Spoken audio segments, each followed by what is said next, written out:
Good morning, Mr. President. The 2018 graduating class of the University of Central Florida College of Medicine MD program is assembled.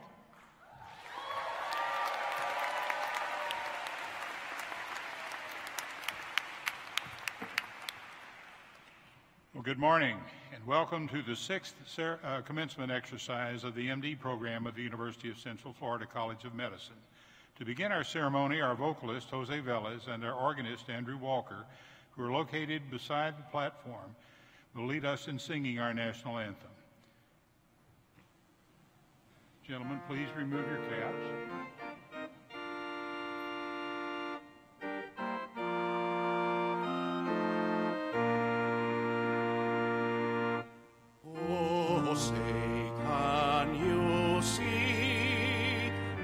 The dawn's early light, what so proudly we hailed at the twilight's last gleaming, whose broad stripes and bright stars through the perilous fight o'er the rampart we watched were so gallantly streaming on the rugged red glare, the bombs bursting in air gave proof through the night that our flag was still there.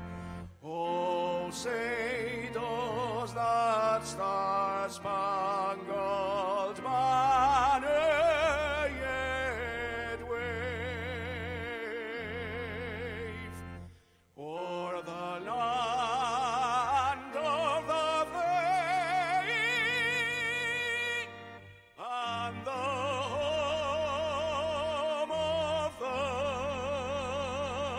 the brave?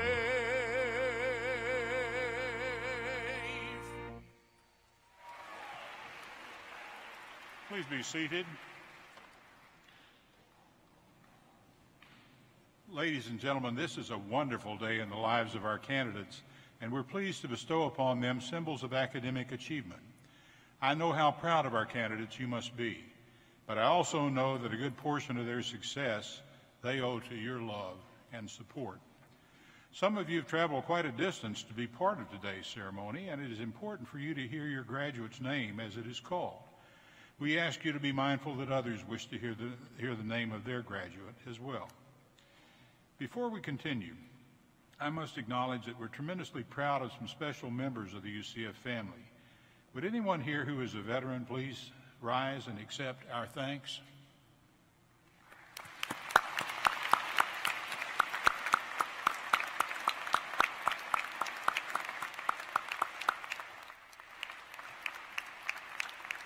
Thank you. Several people important to the university are on the platform and will not be introduced later. I ask them all to stand and remain standing as they are recognized, and I ask that you hold your applause until all have been introduced. The Honorable Marcos Marchena, Chairman, UCF Board of Trustees. The Honorable Joseph Conti, Member, UCF Board of Trustees. The Honorable Danny Gaikwad, Member, UCF Board of Trustees. The Honorable John Lord, Member, UCF Board of Trustees. Dr. Joel Hartman, Vice President for Information Technologies and Resources. Dr. Dan Holzenbeck, Senior Vice President for University Relations. Mr. William Merck, Vice President for Administration and Finance. Dr. Rick Schell, Vice President and Executive Chief of Staff. Dr. Marcy Verduen, Associate Dean of Students, UCF College of Medicine MD Program. And Dr. Judith Sims Sinden, immediate past president of the College of Medicine Faculty Council and Grand Marshal.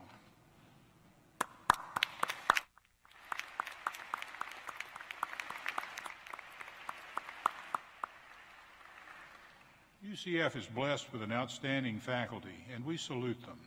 What happens in their classrooms, laboratories, and clinics largely determines the success of our candidates. Members of the faculty, won't you please stand and be recognized for your contributions?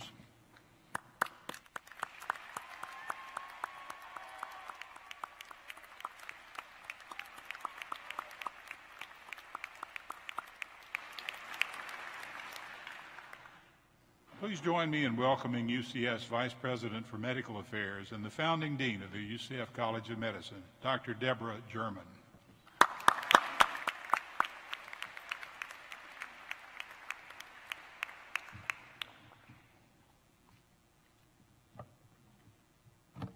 Thank you, President Hitt, and good morning.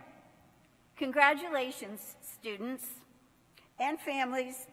Today is a celebration and the realization of many dreams.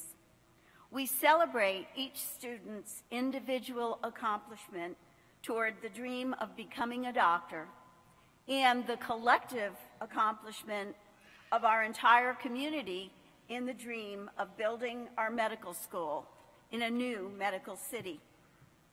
Our faculty and staff teach and support our students and have created an MD program that is gaining national attention for its innovation and excellence. Thank you, faculty and staff. Thank you also to our community partners. It takes a committed team to educate tomorrow's doctors, and our community has participated fully in the education of our students. That commitment shows the power of partnership and diversity in creating excellence. I'd like to focus my attention for just a few moments on our students, our graduates. Students, you have done well. You have exceeded the expectations of your faculty and of me. 4 years ago, on the first day of medical school, we talked about the promise you brought to UCF as a first-year medical student. You were artists, soldiers, scientists, community volunteers, and athletes. Several of you had been inspired to go into medicine because of your own medical challenges. Your diverse interests and backgrounds are strong. And over the past years, we have seen you grow into talented, committed healers who are receiving MD degrees today. You excelled in the classroom and continued UCF's tradition of performing in the top quartile, better than most existing medical schools, on the United States medical licensing exam. You also, yes, thank you.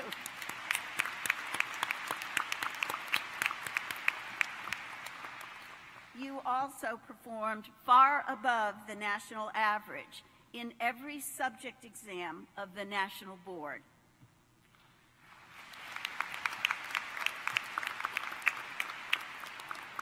You created new knowledge in research projects that had regional and national impact. You honored your medical school and your community with your service and compassion in many ways. The class of 2018 has 3 military officers. We will commission you today. You provided medical care to underserved people across our global community, farm workers in Apopka, those in need in South America, and you provided free care at the student-run nights clinic at Grace Medical Home. You are entering top residencies in Florida and across the country. There you will help build our local and national, and maybe even international reputation in all specialties and all disciplines of medicine. On your first day of medical school, you gave me the characteristics of the good doctor. Those traits became your contract with your medical school, your community, and each other. So I have a question for you today. Have you become the good doctor?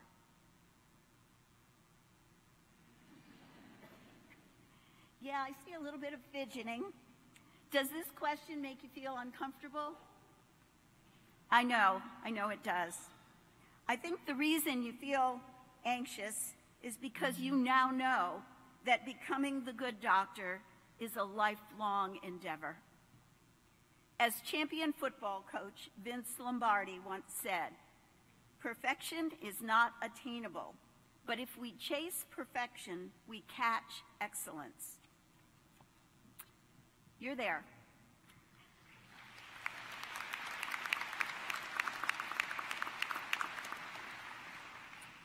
Like perfection, becoming the good doctor takes a lifetime. To be the good doctor, you must be a good person. The advice I have for you today is to be that good doctor, and to be a good person is very simple. And in this day and age, when people so often seem divided and mistrusting, I believe these simple words have even more meaning for you and for all of us. So here I go. Five pieces of advice. Number one, be nice to people, even when you don't feel like it. When you're nice to people, it will make them feel better. And oddly enough, it will make you feel better. It's an important part of being a good person and a good doctor. Number two, try not to judge others, especially your patients. You are not God, and as Mother Teresa said, if you judge people, you have no time to love them.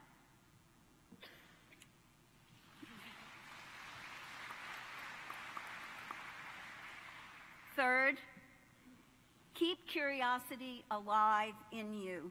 Never be content with what you know. Ask questions and learn to discover new things every day.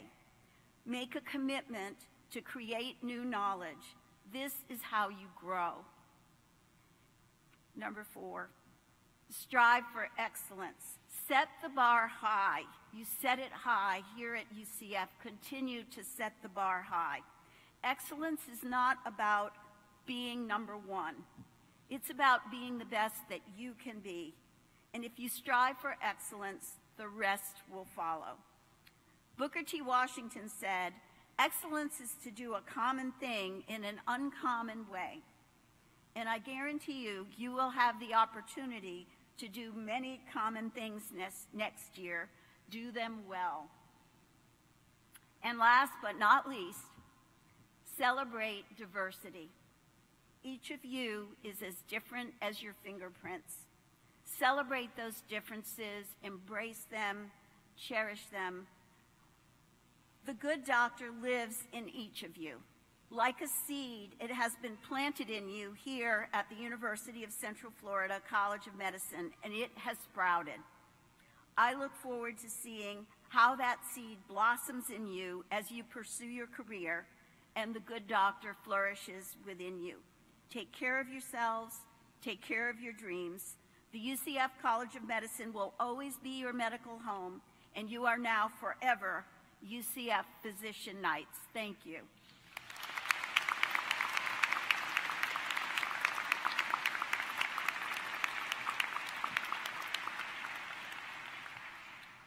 Now, it is my honor to introduce our commencement speaker, UCF President John C. Hitt. This is a bittersweet moment for me and for all of the medical school, because this is President Hitt's last College of Medicine commencement as president, and his last commencement at UCF as president. After 26 transformative years as UCF's leader, he is stepping down in July for a new role with our foundation as President Emeritus.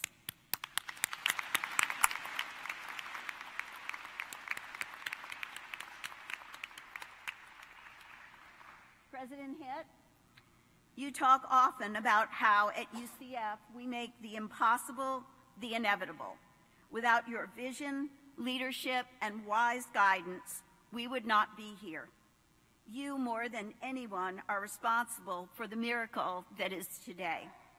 On behalf of a grateful UCF College of Medicine, thank you for everything. They say a picture is worth 1,000 words, so we've prepared a short video to honor and thank you on this special day and to show you how important you are to all of us.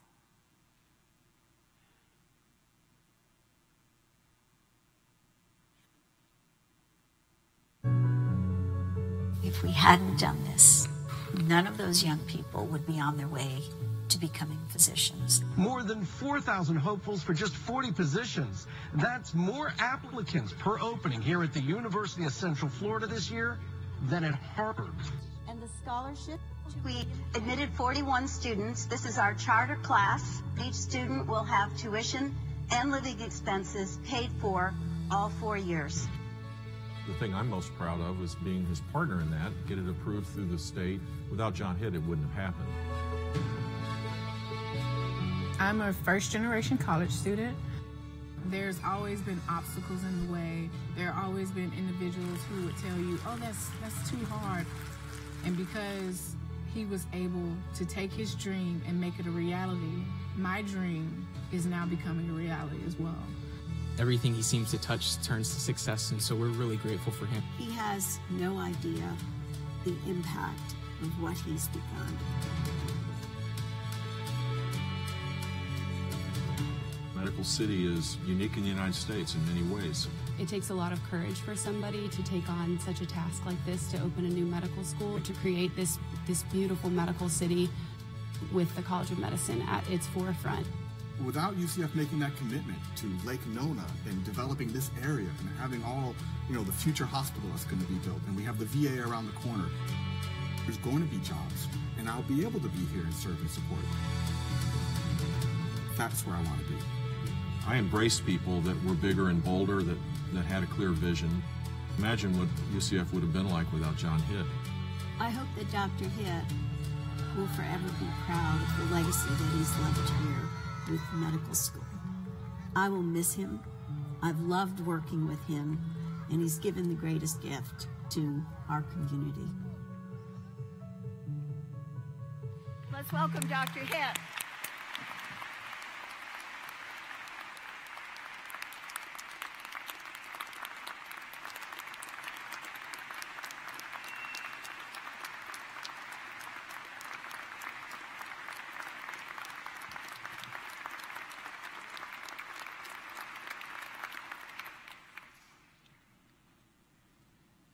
Well, thank you, Dean German, for that gracious introduction. And welcome graduates, families, friends, members of our UCF Board of Trustees, and community supporters to this very special occasion. What a wonderful day to be at night. Graduates of the 6th UCF College of Medicine class, it's my great pleasure to applaud your success and to thank you for advancing this great 21st century medical college. I'm also proud to be among the first to call you doctor. This day underscores your milestone achievement that culminates from years of aspirations and preparation, late nights and early mornings, and for some of you at least, plenty of coffee. This day also honors the family, friends, and other supporters who have cheered, cajoled, and even consoled you as you pursued your dreams. Let's show them our appreciation.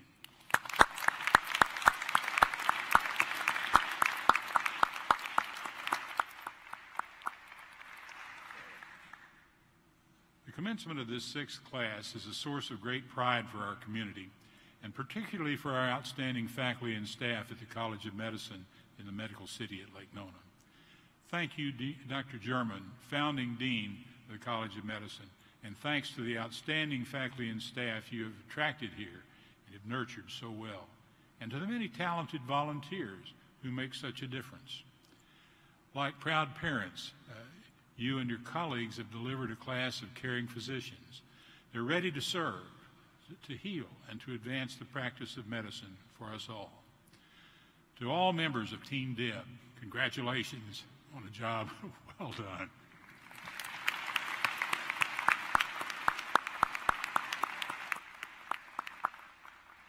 The dean and the faculty have set the bar very high for the UCF College of Medicine, and today's graduates have met the challenge.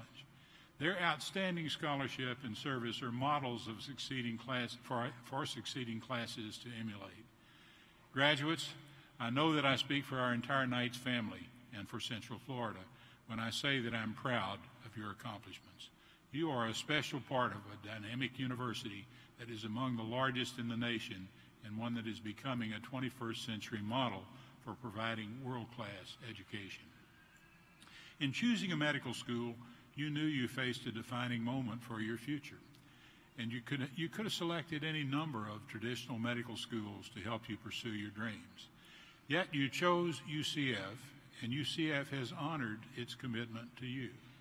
You enter the next phase of your professional life with some considerable advantages.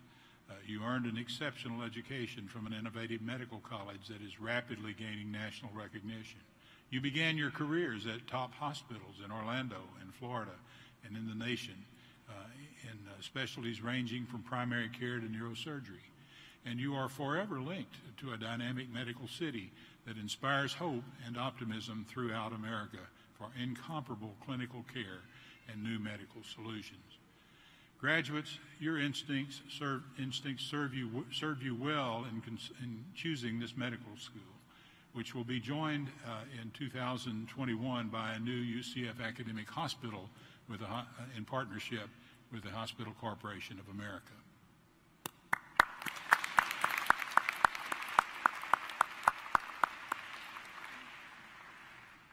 As I survey our stellar graduates, I think of the countless lives they are bound to influence.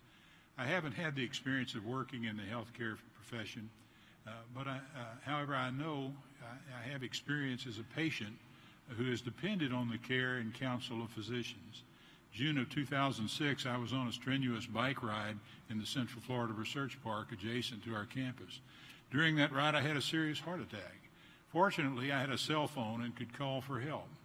Later, I made a full recovery. But a key to getting through that difficult time was the training, skill, care, and patience from some excellent doctors. I also think of how my life was saved by medical devices that didn't exist when I was in college. The coronary stents that benefited me after my heart attack did not originate until 2 decades after I earned my PhD from Tulane University in 1966. In ways that previous generations could only imagine, technology offers tremendous prospects for bettering lives. The graduates we honor today have completed their studies at a UCF College of Medicine that features leading-edge technology. And I hope that all of you who are graduating today help us to extend the boundaries of technology to enhance the human condition. But graduates, please remember that the ultimate catalyst for improving the world is you. The biggest game changers in life dare to envision a better society and then go about creating it. As William Shakespeare said, it is not in the stars to hold our destiny, but in ourselves. Within each of you and all of us is the power to invent a better today and tomorrow. As you invent your tomorrow, I hope you reap the full benefits of the education you have earned. Use your precious gift to improve patient care in every way that you can, to invest in wellness initiatives and healthy living goals wherever your career takes you, and to be the good doctor you vowed to become during your white coat ceremony. Because no matter how many years may pass, no matter whether you may live and no matter where you may live, and no matter what wonders technology may bring, the qualities of a good doctor are enduring and universal. With each patient you comfort, with each kindness you show, and with each life you improve or save, you advance the hopes and dreams for all who believe in you at your alma mater and beyond. We can't wait to see the wonderful things you will do. Congratulations to you and to your families. Always reach for the stars. Go Knights! Charge on.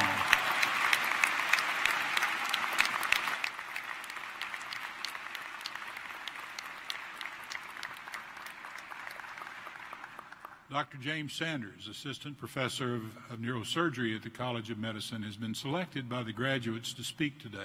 Dr. Sanders, we look forward to your comments.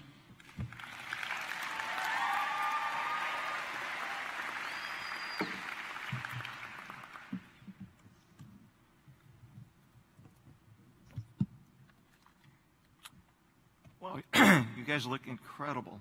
Awesome. President Hitt, Dean German, distinguished faculty, honored class of 2018, family and friends. I am humbled and honored to be here today speaking at your commencement. Having this opportunity to share experiences, knowledge, and advice is a privilege. Thank you. As Yogi Berra said, it's like deja vu all over again. It was 36 years ago that I sat in your seat at the University of Michigan's Hill Auditorium. I remember the day like it was yesterday. I recall the great joy of sharing that day with my wife, family, classmates, and friends. I can even remember the lavender dress my wife was wearing. She looked awesome. Funny, I do not recall the commencement speech. I'll try to do better today. As we know, life is a journey, not a destination. The path you take will have peaks and valleys, sunny days as well as rainy days. My wish is to pass on to you the lessons I've learned on my own journey. Remember this day. In the words of Ferris Bueller, life moves pretty fast. If you don't stop and look around once in a while, you could miss it.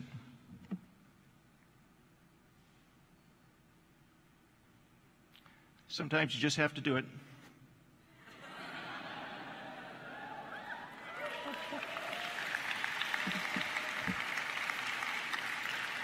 Thank you.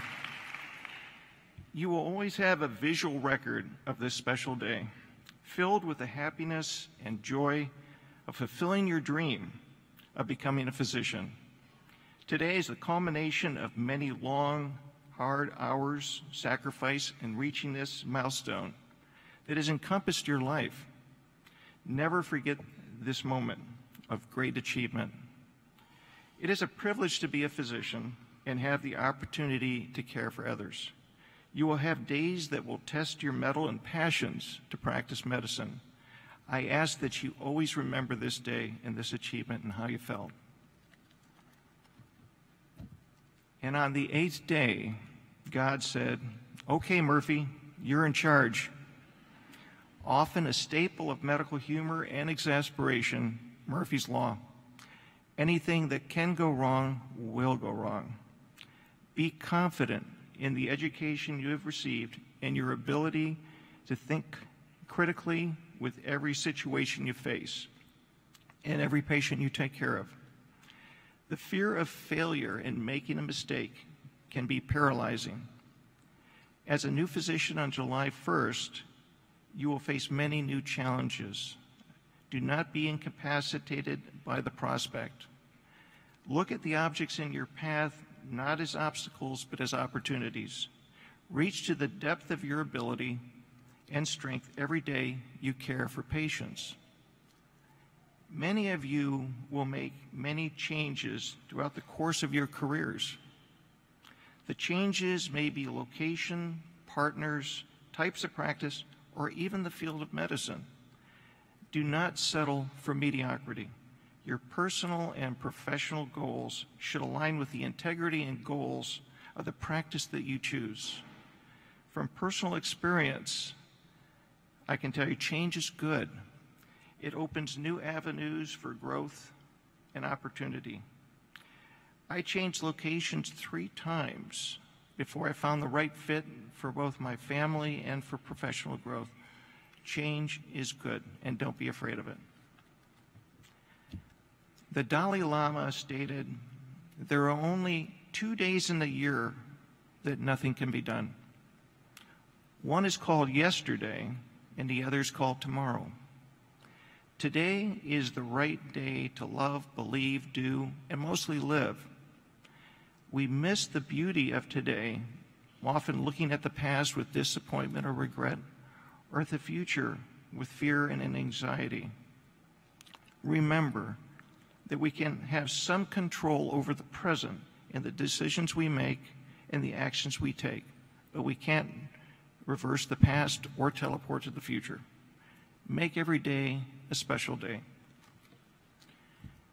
The art of listening is a vital tool in our practice of medicine. So often, we find ourselves formulating a response in our mind before our patient completes speaking, not giving their words and thoughts the attentions they deserve. I have come to the realization I have never learned anything while speaking, only while listening. When evaluating your patients, take the time to listen and give them your undivided attention, despite how busy you are. You will be pleasantly rewarded by what you learn while gaining the trust and respect of your patient. Beyond the practice of medicine, listening is an essential tool to all our relationships in life. C.S. Lewis said it best. True humility is not thinking less of yourself, it is thinking of yourself less. Humility is essential in the context of your openness to new ideas and concepts, as you're respectful of your colleagues as well as others around you. This will encourage and support an environment of teamwork. Follow the golden rule. Treat others the way you wish to be treated. What lies before us are tiny matters compared to what lies within us. You will never find happiness or fulfillment if you search outside yourself. The privilege as well as responsibilities of becoming a physician brings many grand things to our lives. Position, wealth, professional accomplishments will not provide lasting happiness. Unless you find it from within, you will always be searching. Remember to look in the mirror every night and like the person you see. Sir William Osler, creator of the first residency program and considered to be the father of modern medicine, stated, "The good physician treats the disease. The great physician treats the patient who has the disease." Humanism in healthcare is characterized by a respectful and compassionate relationship between physicians as well as other members of the healthcare team and their patients.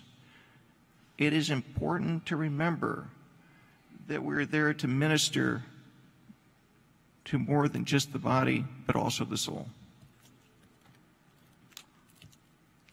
In closing, Yogi Berra so eloquently stated, "The future isn't what it used to be." Yes, we certainly do live in interesting times. However, your generation is not unique in this regard. Every generation has faced challenges and has always found a way to persevere and make a difference. Our country has been polarized as of late, and healthcare, the uncertainty of healthcare is ever present.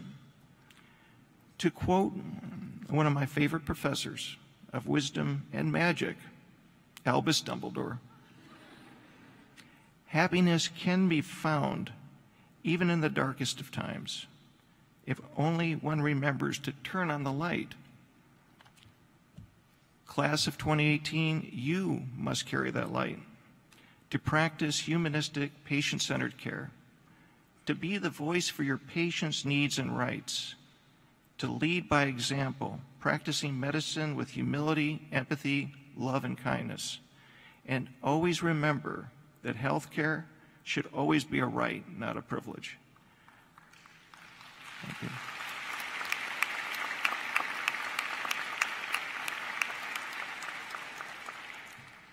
Go forth and carry your torch and light the path to all to follow. Remember to always reach for the stars. Go Knights. Thank you.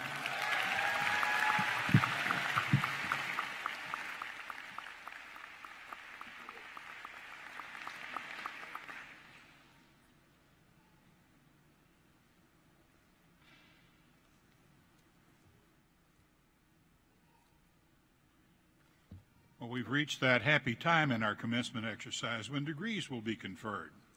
I call upon Dr. German, who represents the faculty of the College of Medicine.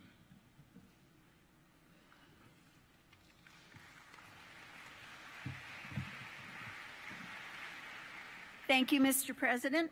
On behalf of the faculty of the College of Medicine, I am pleased to recommend that the Doctor of Medicine degree be awarded to these students who are qualified to receive them.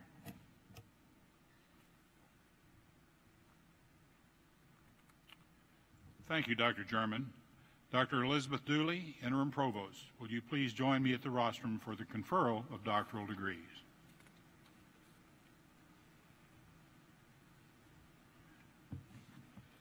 The doctoral degree represents the highest academic achievement a person can earn. To receive the Doctor of Medicine degree, candidates complete a rigorous 4-year program and demonstrate proficiency through advanced graduate coursework, exams, research, and patient care. They must demonstrate to their university professors and peers that they have the knowledge, attitudes, skills, and behaviors required of a physician. Dr. German will present the candidates for the doctoral degree.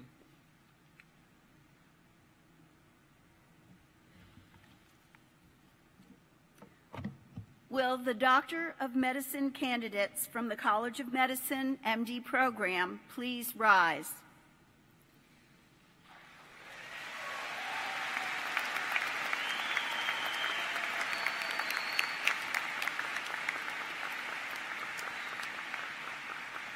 Mr. President, on behalf of the deans and the faculty, I am pleased to present these candidates who have met the qualifications for the Doctor of Medicine degree and to recommend that that degree be conferred.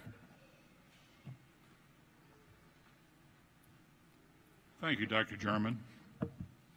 Candidates, by virtue of the authority vested in me by the state of Florida and with the concurrence of the UCF Board of Trustees, I confer upon you the degree for which you have been recommended and for which you have qualified with all the rights and responsibilities thereto appertaining. Congratulations.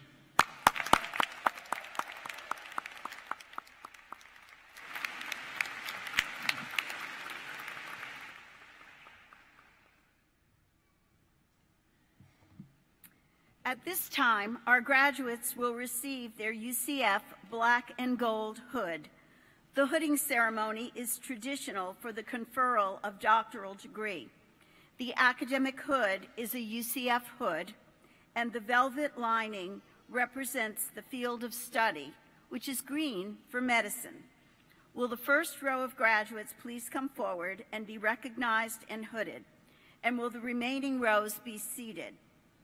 Dr. Juan Sindan, Chair of Medical Education, will read the graduates' names.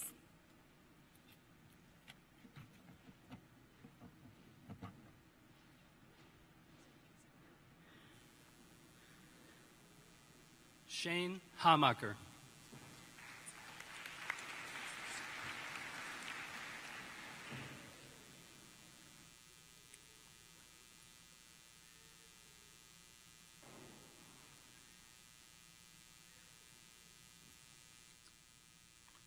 Krista Marie Zeno.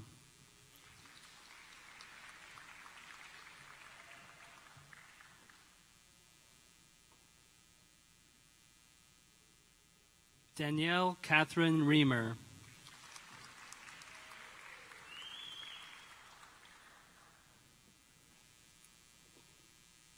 Kara Rose Sherrill.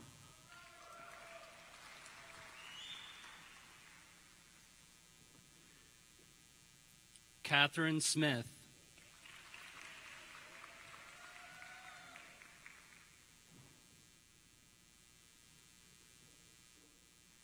Marco Mejia.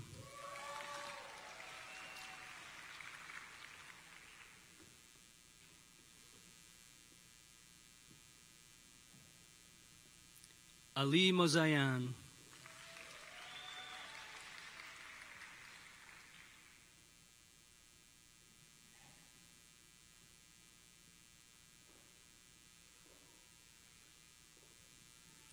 Daniel Staley.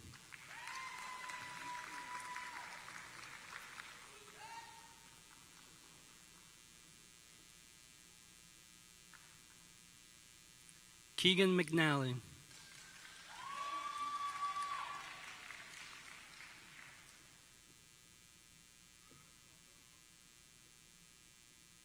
Daniel Ng.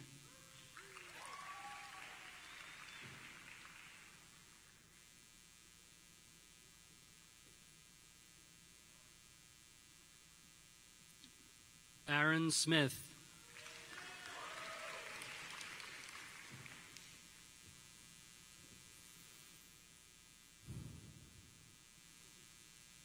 Sean All.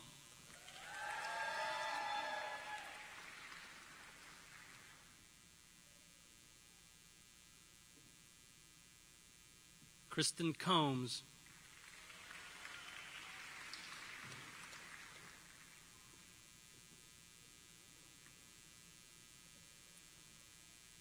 Kyle Gordon Cox.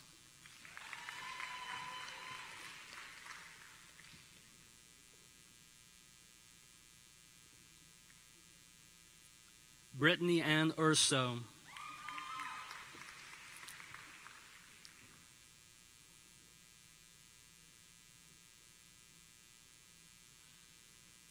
Adriana Pavlo.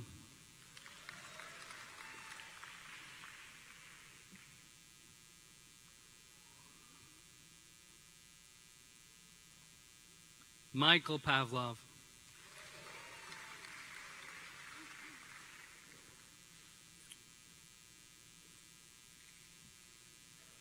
Christopher Allen Adkins.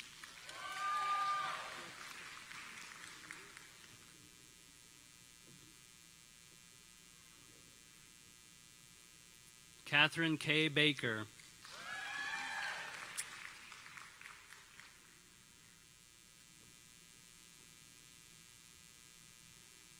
Melissa Jo Smith.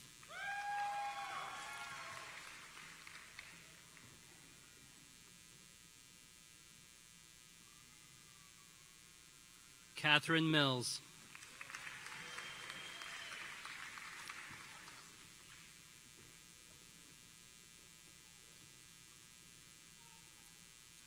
David Hutchinson.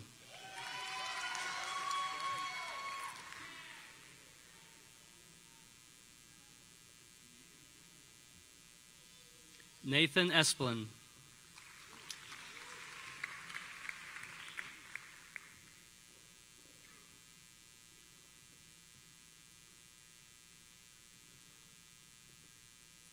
James Sanders III.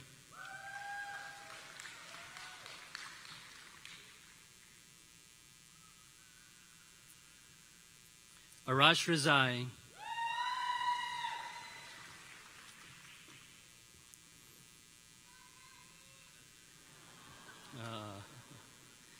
Timothy Legree.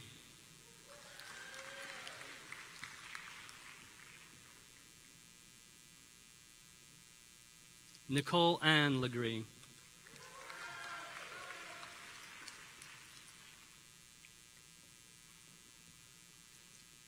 Kelly Elizabeth Arnold.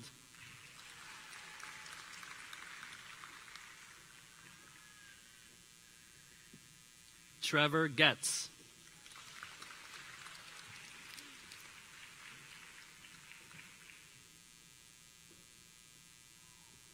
Priyal Patel.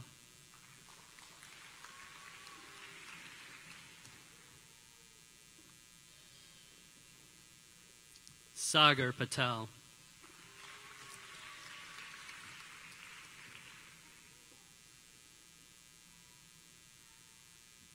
Anand Desai.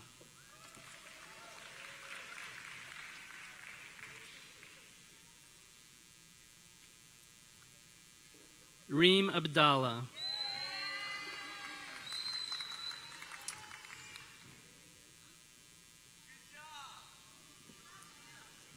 Hina Sultana Ahmed.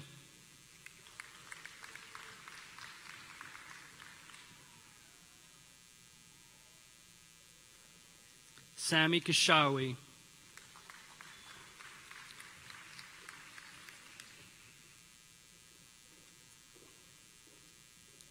Adad Ziyar.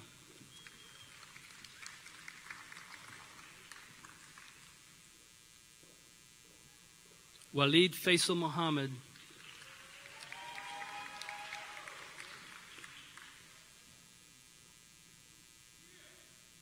Mejdi Najar.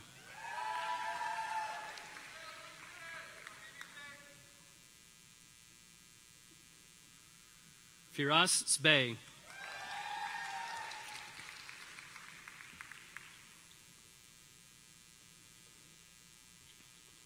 Lindsay Ellen Gilmore.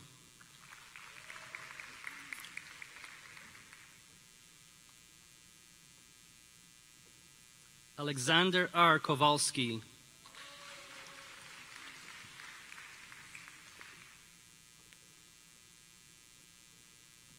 Jason Sean Lee.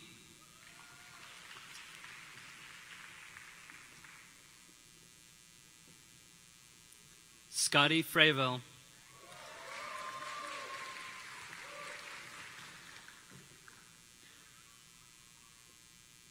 Michael Simpson.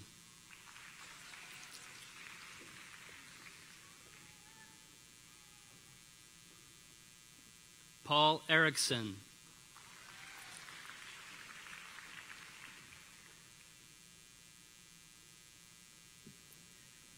Brian Thiel.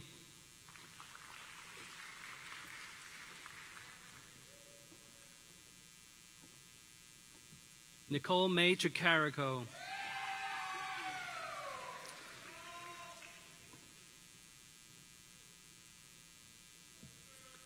Alexandra Valcos Serrao.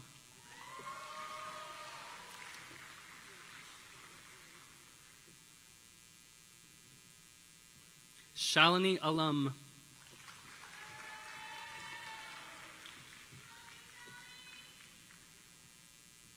Tanner Barfield.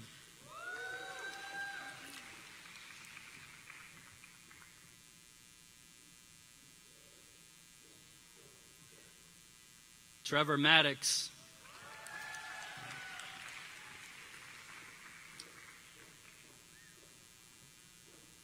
Jordan Maybe.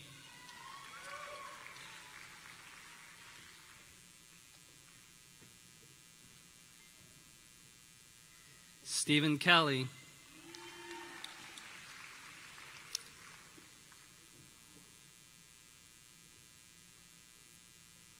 Brett Jackson Murray.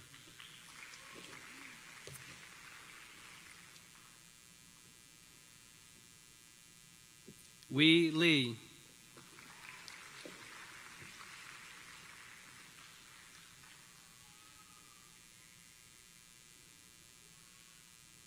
Lauren Farley.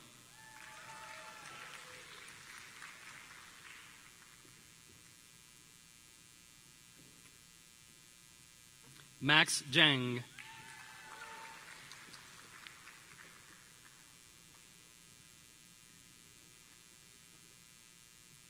Benjamin Islapazir.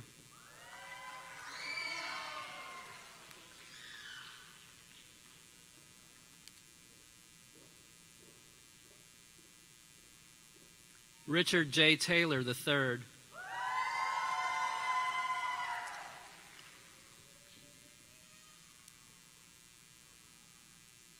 Stephen Reinier.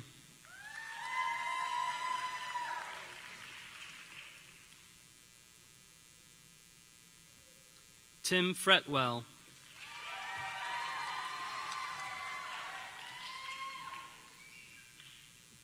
Paul Fleming.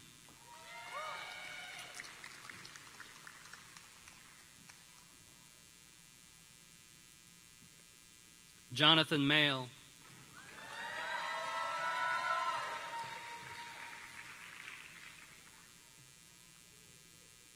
Mikhail Marchenko.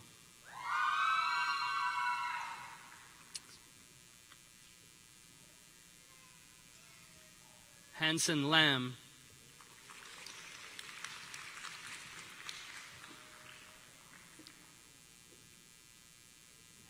Edmund David Eugene Shee.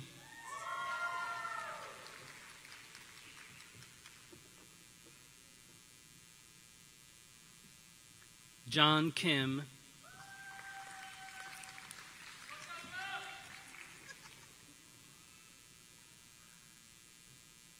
Caitlin Mariko Kim.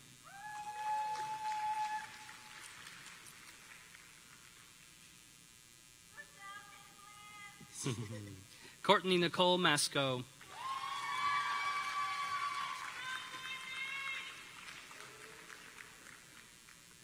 Jamie Shinobu Nakagiri.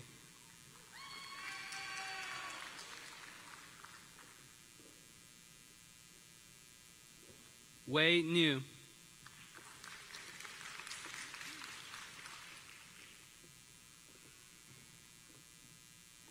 Priya Patel,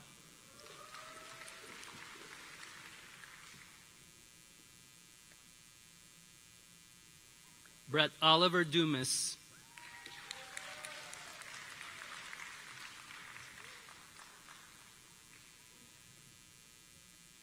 Liz Biggis,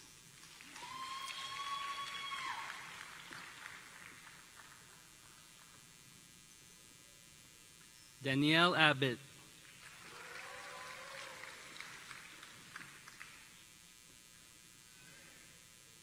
Mia Choi,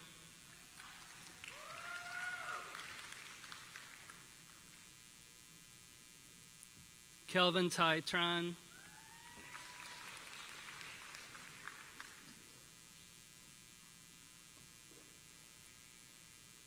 Jeremy Vathan Gomer,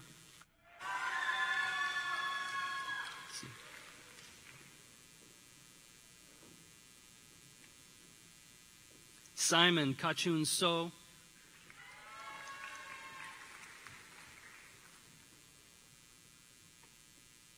Alexander Sang,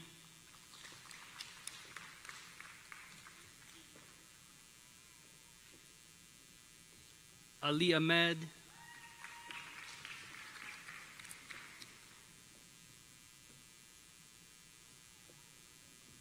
Jessica Harrell,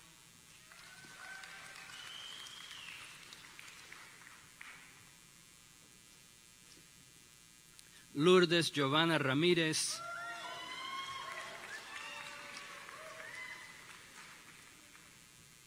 Haley Francis Banks,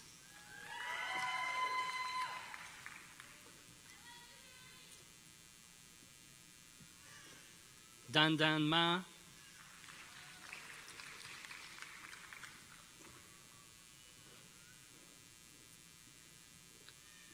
Khadija Ferjani,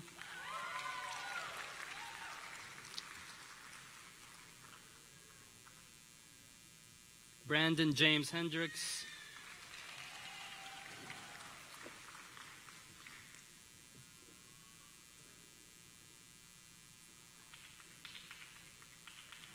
Elizabeth Wellings,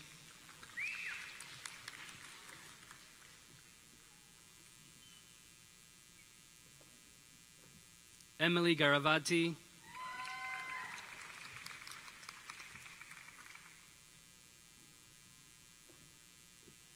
Brian James Nagel,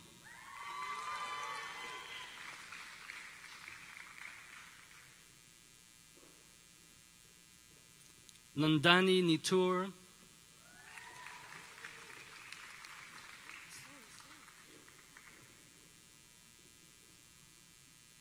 Ali McClellan,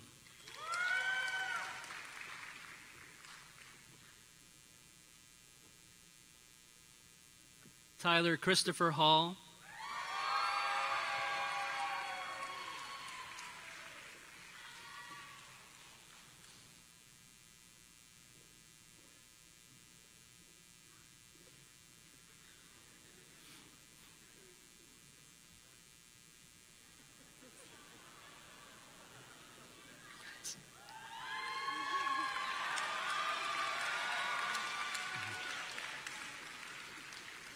Emily Frierson,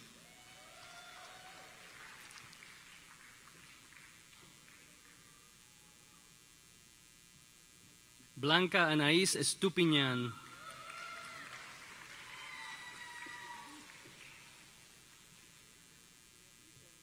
Harrison Potak,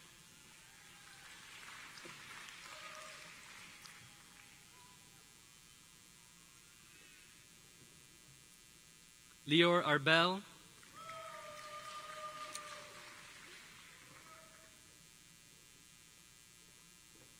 Luke Pearson,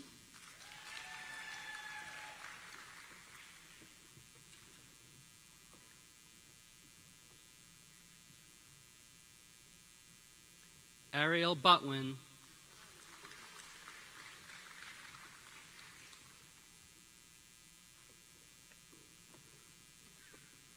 Ajay Kailis,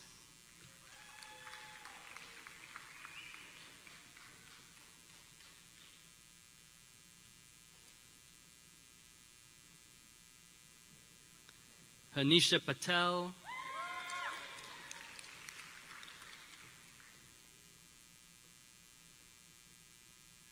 Amna Imran Hafiz,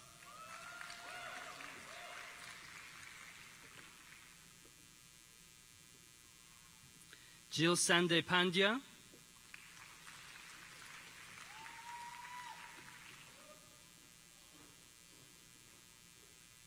Lisa Lee,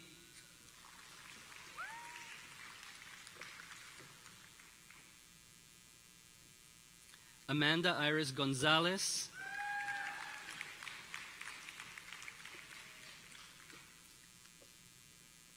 Lindsay Woody,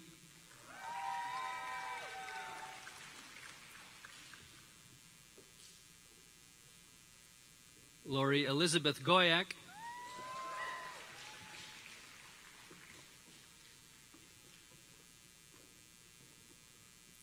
Lauren Alexandra Vasiliadis,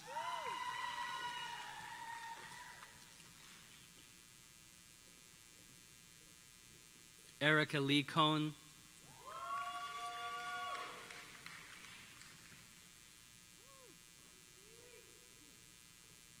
Katie Rose Conover,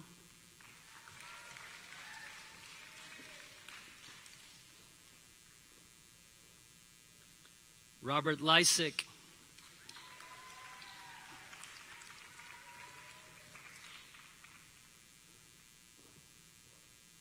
Richard Austin Thompson,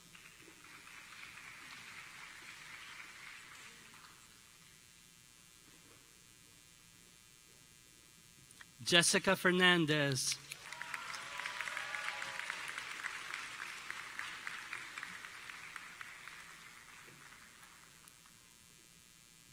Leah Rebecca Meyer,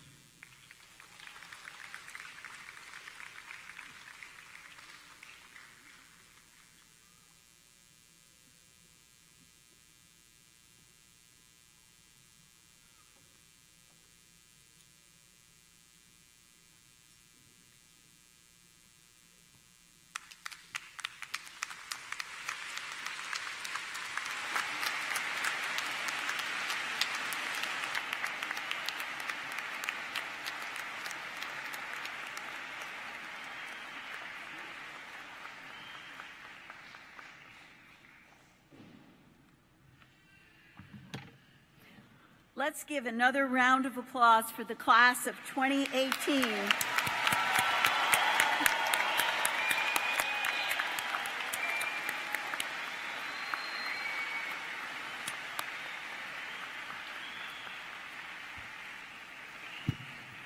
In the military, medical officers are promoted at the time they receive their MD diploma.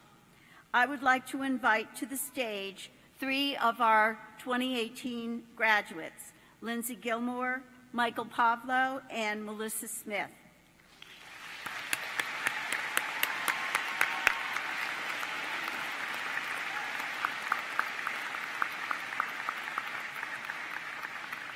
These students are officers in the U.S. Army and Air Force. All 3 will do their residency training program at military hospitals caring for our nation's heroes.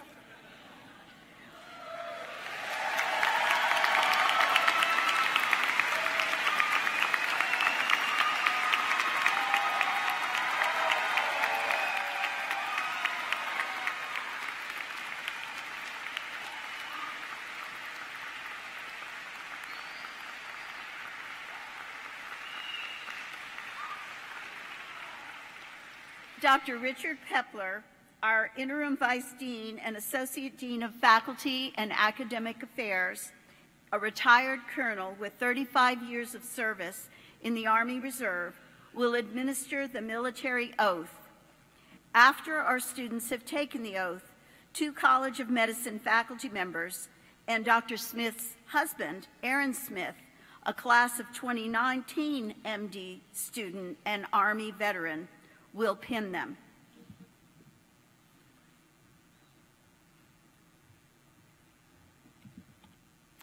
Attention to orders. Officers, raise your right hand. I state your name. do solemnly swear that I will support the constitutions of the United States against all enemies, foreign and domestic, that I will bear true faith and allegiance to the same, that I take this obligation freely, without any mental reservations or purpose of evasion, and that I will well and faithfully discharge the duties of the office upon which I'm about to enter. So help me God. Now I would ask Dr. Verduin and M4 Aaron Smith to join me as we pin the new rank to the uniform of our military graduates.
Now, please direct your attention to the students who have gathered in the front. These medical students are junior military officers at the UCF College of Medicine. They will offer a military salute to their newly promoted colleagues.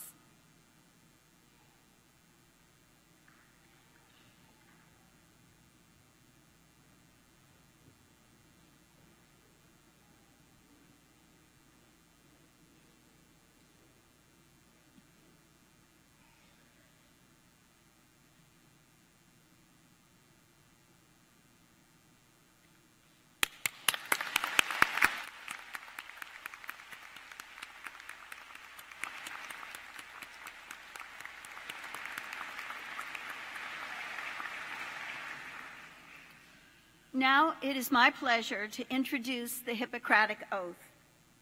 The oath you are about to take was first written in antiquity. The version you have chosen to take today was written in 1964 by Louis Lasagna, Academic Dean of the School of Medicine at Tufts University, and is the modern version used by many medical schools today. The oath is named after the renowned Greek physician Hippocrates, who is considered the father of Western medicine. While medical care has changed drastically since the healers of ancient Greece, the Hippocratic Oath's overall promises remain steadfast: to treat patients to the best of one's ability, to do no harm, to protect your patient's privacy, and to pass your knowledge on to the next generation of physicians. Each year, students select a faculty member who exemplifies the characteristics of the good doctor to lead them in reciting the Hippocratic Oath. This selection is a tremendous honor that recognizes a faculty physician who is a mentor and a role model for the compassionate care of others. Dr. James Sanders, Assistant Professor of Neurosurgery, has been chosen by our students to lead the class of 2018's oath.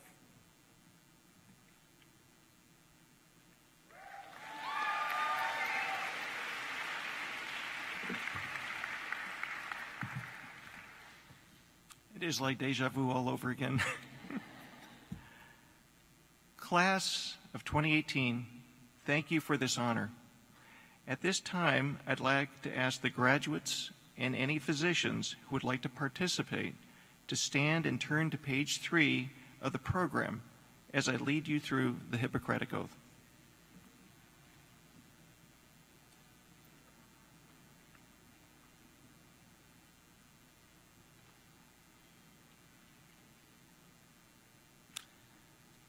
I swear to fulfill, to the best of my ability and judgment, this covenant.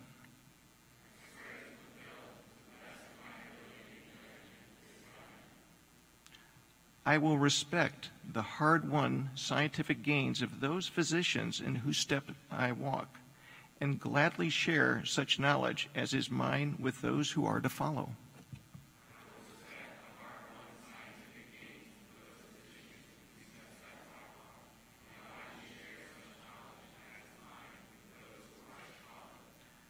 I will apply for the benefit of the sick all measures which are required, avoiding those twin traps of overtreatment and therapeutic nihilism.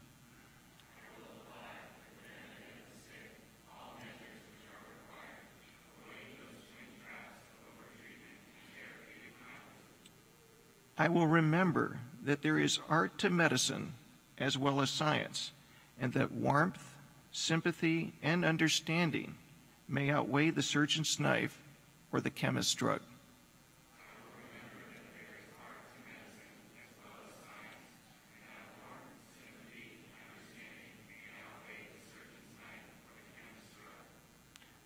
I will not be ashamed to say, I know not, nor will I fail to call in my colleagues when the skills of another are needed for a patient's recovery.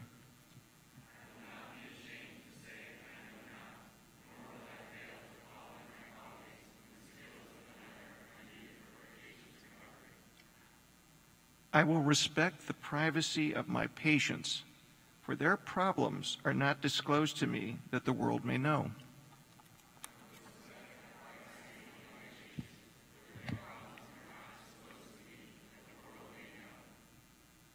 Most especially must I tread with care in matters of life and death. If it is given to me to save a life, all thanks, but it may also be within my power to take a life.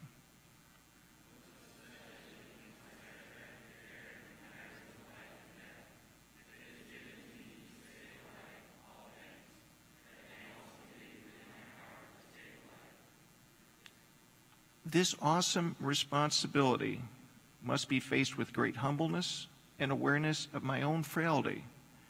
Above all, I must not play at God.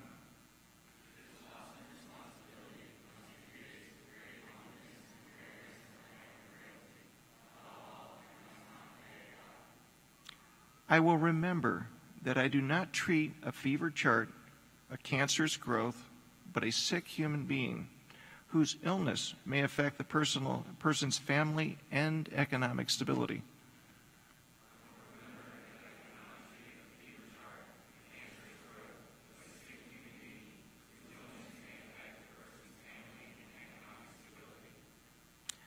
My responsibility includes these related problems if I am to care adequately for the sick.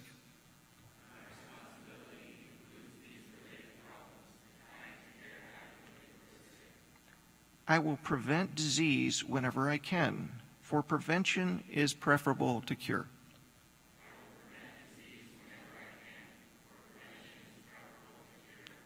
I will remember that I remain a member of society with special obligations to all my fellow human beings, those sound of mind and body, as well as the infirm.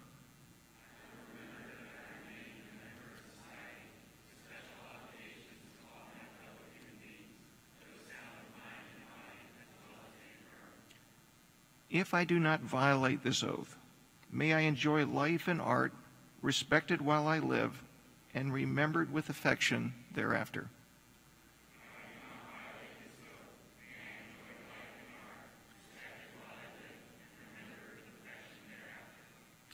May I always act so as to preserve the finest traditions of my calling, and may I long experience the joy of healing those who seek my help.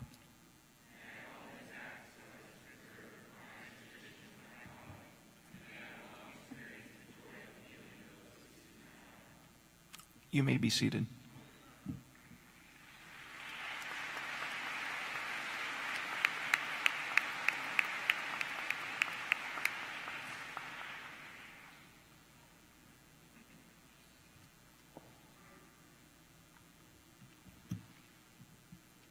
Shane Homaker has been chosen by his classmates to speak today. He will now address the graduates.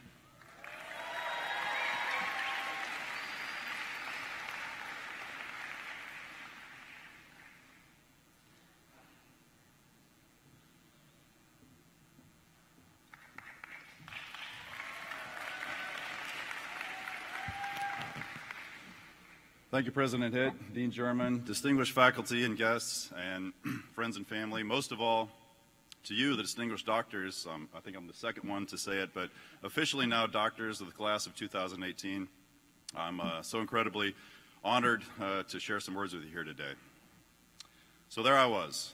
This is how every great fighter pilot story starts, by the way, and also the not so great ones, incidentally. But there I was, somewhere way out up over the North Atlantic Ocean. I was flying in one of a flight of 4 single-seat F-15 fighters.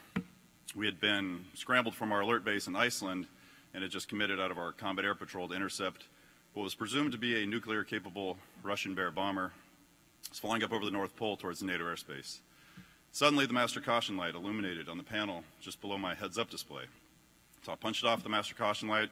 I checked the warning indicators down by my right knee, where I saw a right bleed air failure light.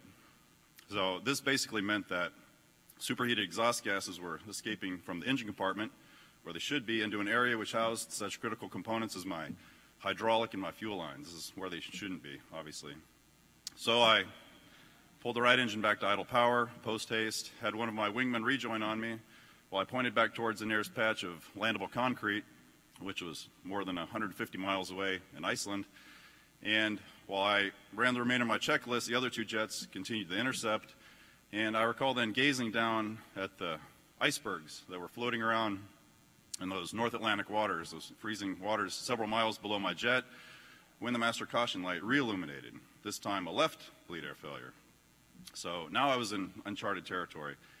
I had one engine back in idle power. Now the second engine necessitated idle power. So the book answer at this point, were there a book answer? And unfortunately for me, there was not. But the book answer at this point pretty much would have been to eject, send my jet to the ocean floor, and parachute into those freezing waters where life expectancy had been briefed to us prior to the sortie by our life support personnel. It's being somewhere in the neighborhood of 30 minutes, give or take, given the water temperature. And that is, of course, assuming that I survived the ejection in the first place. That can be a fairly traumatic and violent process, as I'm sure you can imagine. And I also need to make it into my tiny little one-man inflatable life raft, hope that it had air in it, and I would need to battle 10-foot swells around the icebergs for more than 3 hours, awaiting for the rescue helicopter to arrive from Iceland. They flew a lot slower than we did. So, possible death by hypothermia, should I choose to eject, or possible death by burning alive, should I choose to stay with the jet. That seemed to be the decision matrix at the time for me. I assume I made the right decision with the latter, since I'm still here talking with you today. But there remain a lot of what-ifs, as I'm sure you can imagine. The point is, this is commencement speech, there's got to be a point, right? The point is that some of the most profound moments of our lives will not be presented to us with explicit instructions. And some of our greatest accomplishments and achievements will only occur if we choose to, or in some cases forced to, color outside the lines, or when we take the less traveled, unknown, sometimes scary road. As we embark on this journey into medicine, we will all have master caution lights to contend with in our futures. There won't always be well-defined cookbook approaches back to safety. So I wanted to expound some more than today on this subject of adversity, and most importantly, what it takes to overcome, especially when the odds seem to be overwhelmingly stacked against you.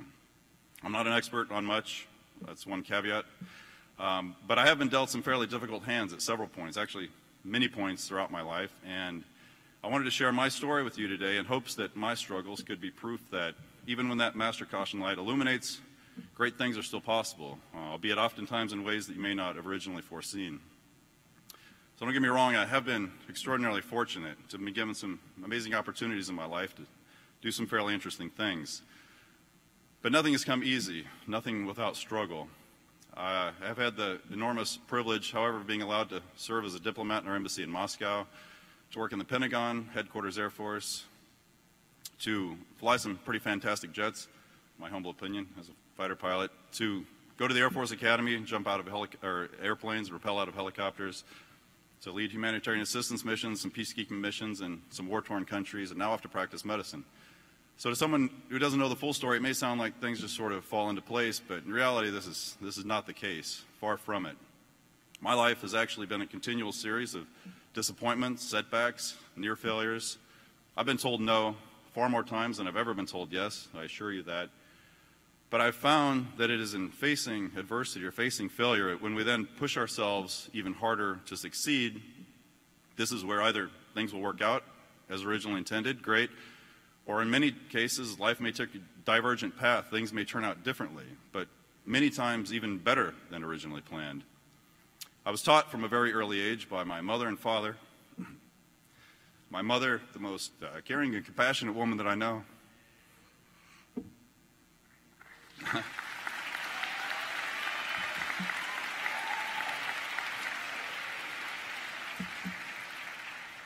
Fighter pilots don't cry. So, also the most courageous fighter who's in the process of defeating stage 3 breast cancer as we speak.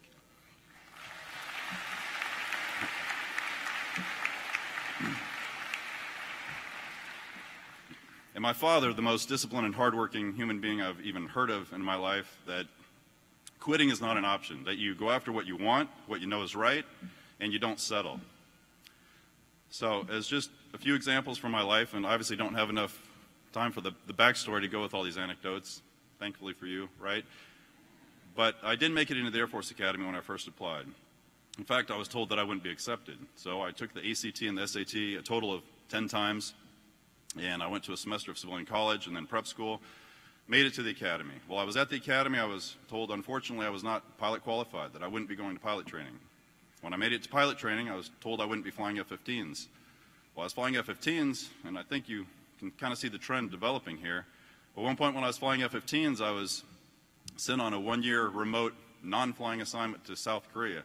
For a fighter pilot, this is the equivalent of being told to sit the bench. So obviously I was upset and disappointed. I didn't understand why it was happening. But soon after I arrived, I understood why it had happened, because it was there that I met my best friend, my rock, the woman without whom I wouldn't be on this stage today. Thank you, Mareem, for everything. Still the emotions. And without whom I wouldn't have those 3 amazing children, Anthony, Emmy, and Ellie, who are in the audience with us today.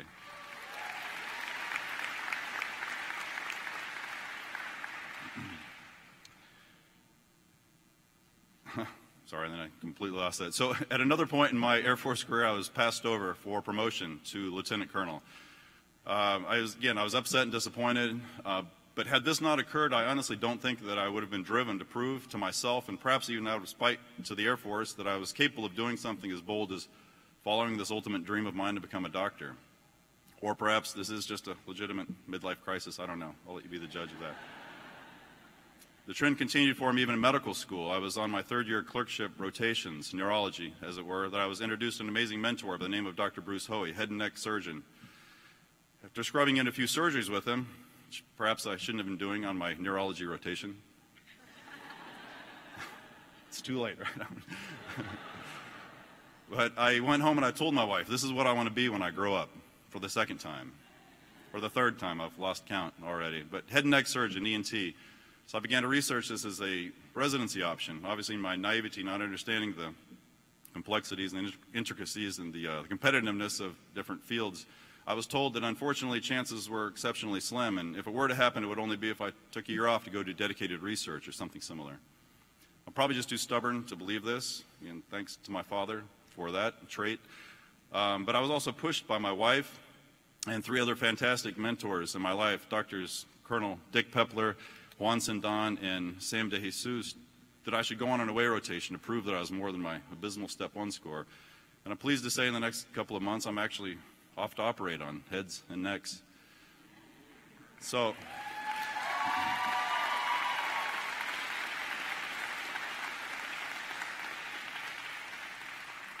pretty much anything in my life of significance has only come to fruition on the heels of initial setback, initial failure. So that's why, thank you for the applause, but I'm not telling you all this just to say, hey, look at what I've done in my life. but to tell you that standing before you is a guy who knows what it means to meet failure. And if you have not met failure yourselves, some of you may not to this point in your lives, but at some point in your lives you will. And rest assured, from the guy that knows, when that inevitable moment happens, the way I see it, you have one of only two options. You can either curl up in the fetal position and accept defeat, or you can punch off the master caution light, put your throttles full forward into afterburner, drive yourselves harder and further than you originally thought possible. This is where the great things will happen. Again, perhaps not as you originally anticipated, but they will happen, I promise you. Because it is not accepting, or is not facing failure, that defines you. This happens to everyone. It is your reaction to failure which defines who you are as a person. So this morning, I was thinking, which is obviously a lie because you know that I prepared this speech several months ago. But I actually did think of it this morning just so I wouldn't be dishonest. But this morning we all awoke as Mr., Miss, Mrs. So-and-so. Tomorrow, and for the remainder of our days, we will arise with the title of doctor. This is pretty incredible. I think we should celebrate this and relish it.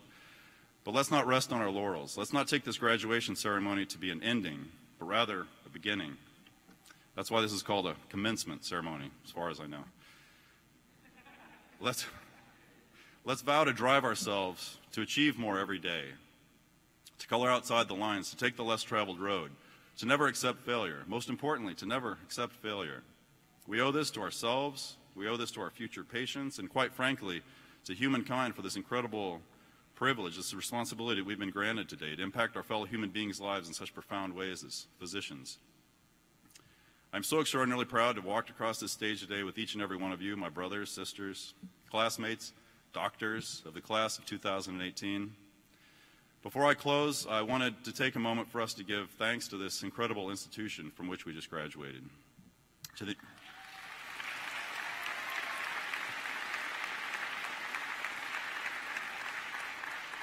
the amazing faculty and the staff, to the incredibly forward-thinking visionary who is Dean German.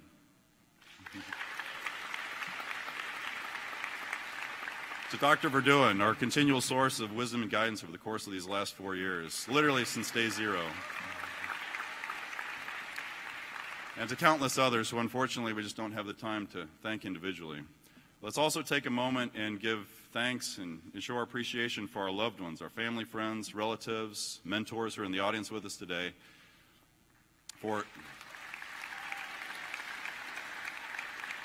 And for those who can't be with us today, by the way, also. For this is a journey that we do not take alone. We cannot take alone. We have all sacrificed greatly. Yes, they have sacrificed along with us, I guarantee you. Oftentimes in ways that we probably don't even realize, to be frank. But these last 4 years have been hard, no doubt. The next several years, 3 to 7, depending on your specialty of choice, will prove to be even more difficult, I'm sure, in many regards. But you won't look back on your lives and remember all the comfortable, easy times. You will remember the times that were hard, the times that you sacrificed. And these will have been the defining moments of your lives. So I want to thank you. I want to wish you good luck and Godspeed for all the great things that the class of 2018 is going to bring to this world. Thank you so much.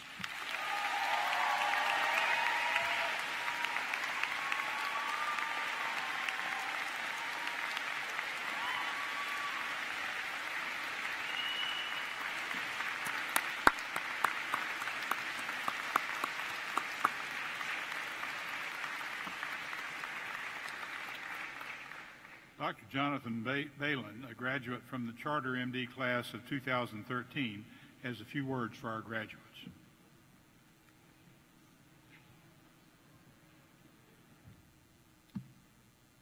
Thank you, Dr. Hitt. And thank you, Dr. Verduen, for inviting me today. It's an honor to be here amongst my professors and old teachers, who I miss so much, and to some of the students who I've had the honor of participating in your training throughout your years. On behalf of the UCF Alumni Association and the UCF College of Medicine Charter Class of 2013, let me be among the first to congratulate you on your graduation from the University of Central Florida College of Medicine. You are now part of a vibrant network of UCF alumni that includes more than 280,000 alumni nights around the U.S. and around the world.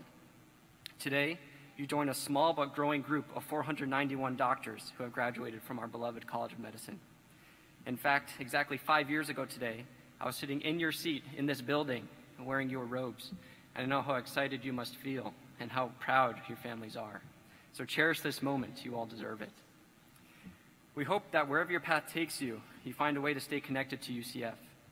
Let us know what you're doing and how the UCF Alumni Association can assist you, whether it's networking with a new career, volunteering in the UCF community, or keeping in touch with friends. We are proud to have each of you represent our alma mater and encourage you to get involved online, on campus, and in your local community. The alumni lapel pin you received is a gift from the UCF Alumni Association. It comes with our congratulations on your academic achievements and our best wishes for a successful future.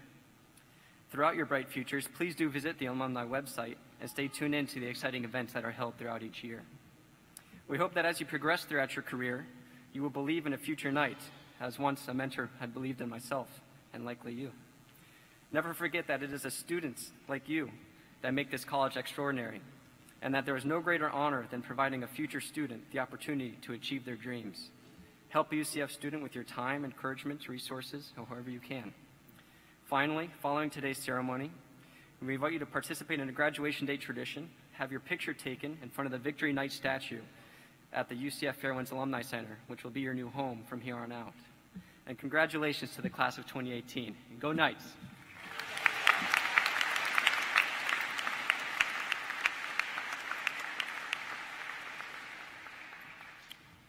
Well, thank you, Dr. Balin. By now, you know that UCF is an exceptional place that offers students the opportunity to learn, to work, to participate, to stumble and try again, to compete, to serve, to lead. If you've taken advantage of the many and diverse opportunities you've found here, then you're ready to embrace the new opportunities that life offers as you leave us for your residencies. We know you are eager and that you are well prepared. The UCF creed of integrity, scholarship, community, creativity, and excellence is the core, gives us the core values of our great university. I trust that these principles have become an integral part of your value system. Now, as you embrace new opportunities, I urge you to continue to practice and defend honesty, to cherish and honor learning, to promote an open and supportive environment that respects the rights and contributions of every individual, to use your talents to enrich the human experience and strive toward the highest standards of performance in anything you undertake. Remain true to the values of our creed, and you will bring distinction to yourselves and to your alma mater. You've joined a distinguished group of UCF graduates, and you are forever a UCF Knight. I wish for you the success and happiness that I've enjoyed at UCF. With the help of many, we've built one of this nation's great metropolitan research universities. Thank you for the honor of serving as your president for 26 years. Go Knights!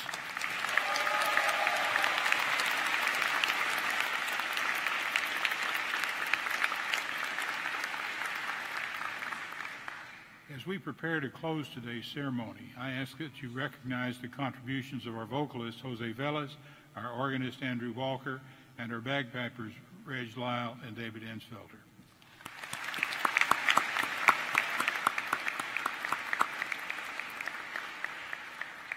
We ask all of our guests to wait until the graduates have exited the venue, and then please proceed to the CFE Arena foyer to meet your graduate.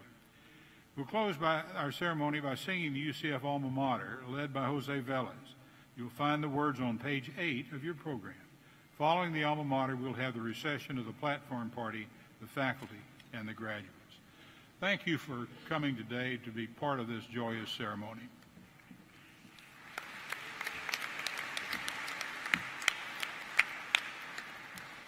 All rise please rise for the Alma Mater, and gentlemen, please remove your caps.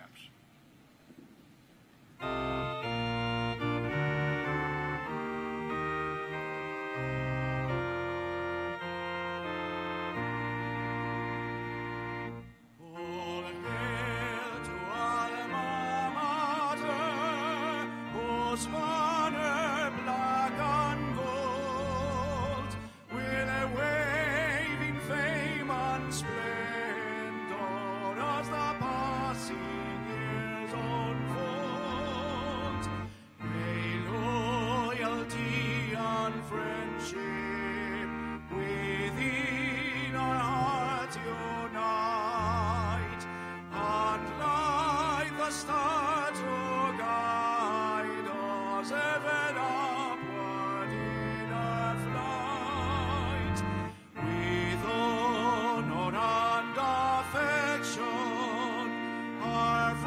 se puede